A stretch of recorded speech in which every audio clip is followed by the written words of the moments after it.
సాధక ప్రియులందరికీ నా యొక్క నమస్కారం.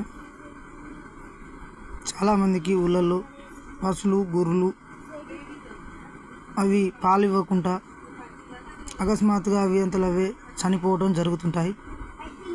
అలాంటి అద్భుతమైన మంత్రం ఇది. ఈ మంత్రం 11 సార్లు చదివి గొర్రెలకు పశువులకు పాలు ఇవ్వకుండా అకస్మాత్తుగా చనిపోతూ ఉన్న ఈ మంత్రాన్ని యంత్రంలా మార్చి కట్టవలను.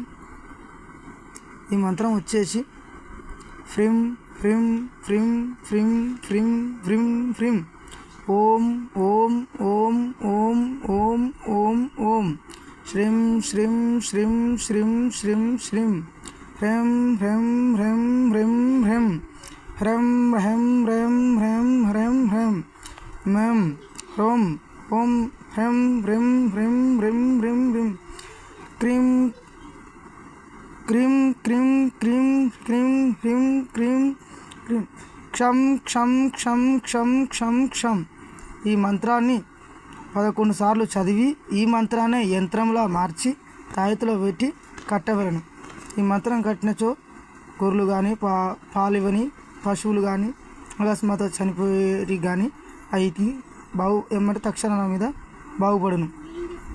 చాలామందికి సమస్యల వల్ల చాలామంది బాధపడుతుంటారు. ఇది అద్భుతంగా పనిచేస్తుంది. చూసుకోండి, ఈ మంత్రాన్ని చదువుకోండి. అలాగే నా ఛానల్కి సబ్స్క్రైబ్ చేయండి.